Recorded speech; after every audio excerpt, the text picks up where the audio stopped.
Bom, o meu nome é Pedro Desante e esse aqui é o meu trabalho teórico individual da disciplina Tecnologia de Computação Gráfica.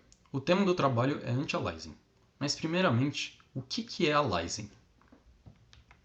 Aliasing nada mais é do que algumas imperfeições visuais em uma renderização, devido ao fato da gente não estar renderizando o nosso objeto em uma resolução infinita. Dessa forma, quando a gente tenta exibir uma imagem em uma resolução menor do que sua resolução original, isso sempre vai causar algumas distorções e artefatos. Alguns efeitos comuns do aliasing são a gente ter bordas serrilhadas, como se fossem algumas escadinhas, e bordas que têm uma aparência dentada. Vou mostrar alguns exemplos. Aqui a gente tem algum exemplo onde fica claro o que é o aliasing, que a gente tem um chão quadriculado, que a gente pode ver a diferença entre a imagem com aliasing e a imagem que teve a aplicação de um filtro de anti-aliasing. Aqui a gente pode ver claramente as bordas serrilhadas. Esse efeito de aliasing às vezes ocorre de forma tão intensa que a gente nem consegue mais ver o que a imagem original deveria representar. Por exemplo, a gente tem aqui também um piso quadriculado, que aqui no final dele, ao fundo, a gente nem mais consegue ver, identificar, ao menos que isso aqui é mesmo um piso quadriculado. Bom, mostrando outros exemplos de aliasing, aqui fica claro uma imagem de uma renderização de um videogame. Aqui na esquerda, sem aplicação de técnicas de anti-aliasing, a gente consegue ver claramente a borda serrilhada. E aqui na direita é a aplicação de uma das técnicas que a gente vai abordar um pouco mais para frente, de anti-aliasing. A gente pode ver que as bordas são mais suaves aqui. E outro exemplo aqui, que é um exemplo clássico, é a gente ter uma linha traçada. A gente consegue ver como que ela fica sem o uso de anti-aliasing, com a borda toda serrilhada, e com o uso de anti-aliasing, que a gente consegue ver que a borda está mais suave. Bom, então qual que é a possível solução para esse tipo de problema? Uma das soluções possíveis seria, por exemplo, renderizar essa imagem em uma resolução muito alta, porque se a gente aumentar a resolução, a gente não vai ter esses artefatos como serrilhados. Porém, a gente tem um problema que é o limite de resolução dos monitores. Infelizmente, os monitores que a gente tem não conseguem reproduzir uma resolução infinita. A gente tem um limite físico, ou seja, a gente não consegue simplesmente botar para renderizar em uma resolução super alta se o nosso monitor não consegue acompanhar isso. Então, isso não é algo viável. Então agora vamos falar sobre as técnicas de anti-aliasing. Bom, e o que são as técnicas de anti-aliasing? Elas são técnicas para a gente mitigar esse efeito do aliasing, ou seja, a gente quer reduzir o aliasing para aumentar a qualidade da nossa imagem. A gente tem alguns tipos, alguns algoritmos de anti-aliasing, e aqui a gente vai falar principalmente de dois, que são os mais simples, mais fáceis de explicar, mais fáceis de entender.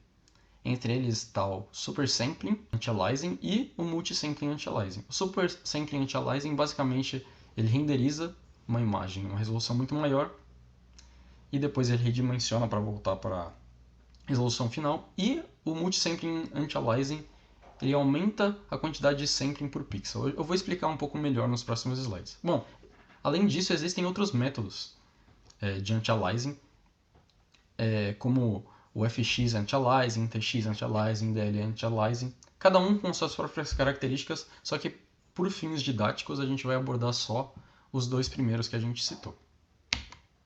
Bom, agora falando primeiro aqui do Super Sampling Anti-Aliasing, basicamente esse tipo de anti-aliasing renderiza a imagem em uma resolução muito mais alta e depois você utiliza, como você vai ter muito mais amostras para você montar sua imagem final, você consegue usar isso para melhorar a qualidade da sua imagem final.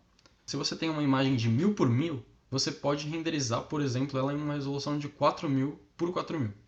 Dessa forma, cada pixel da sua imagem original tem 16 pixels associados a ele.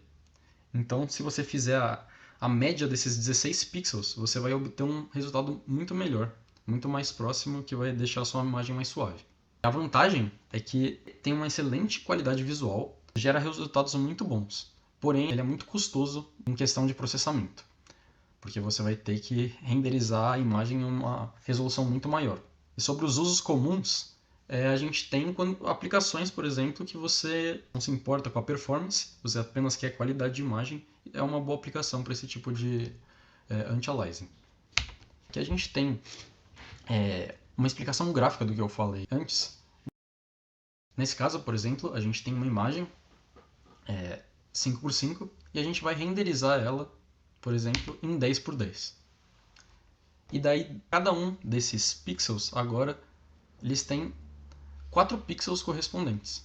Então a gente vai fazer a média de cada um desses 4 pixels e a gente consegue obter um valor médio para o valor de cor de cada um dos pixels.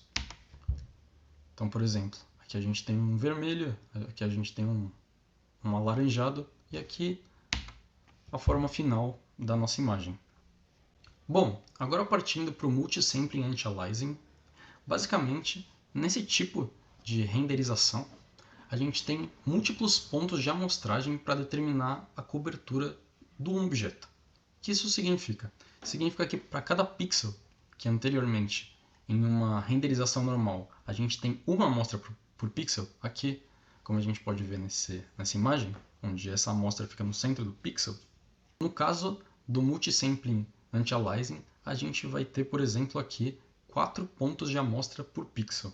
O número de amostras depende também do tipo de Multisampling Anti-Aliasing que a gente está usando. Existem 2x, 4x, 8x, então dependendo desse número, vai ser o número de amostras que a gente vai ter por pixel. Esse algoritmo ele vai utilizar apenas os pixels que estão na borda do nosso objeto de interesse.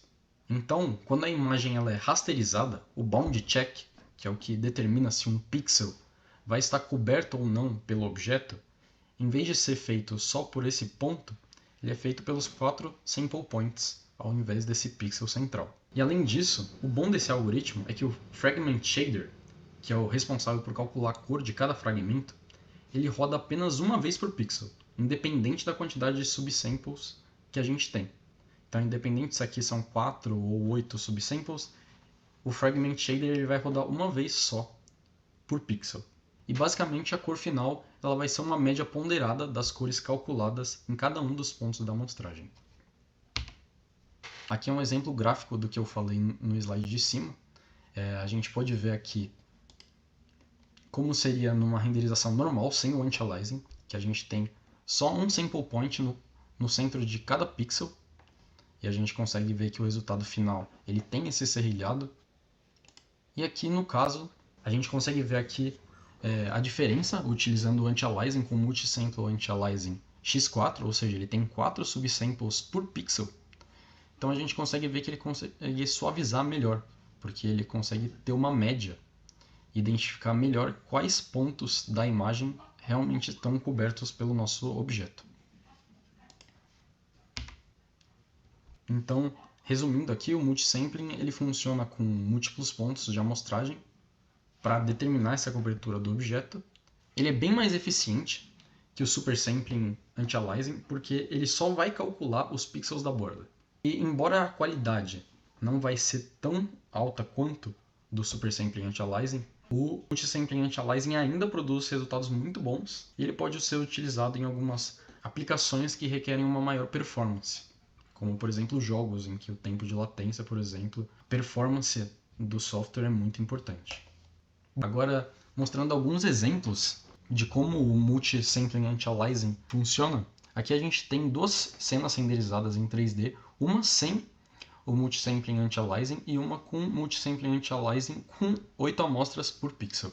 Aqui não dá para ver muito bem, só que na próxima imagem com zoom fica claro a eliminação de todo esse serrilhado na borda, deixando a imagem com muito mais qualidade.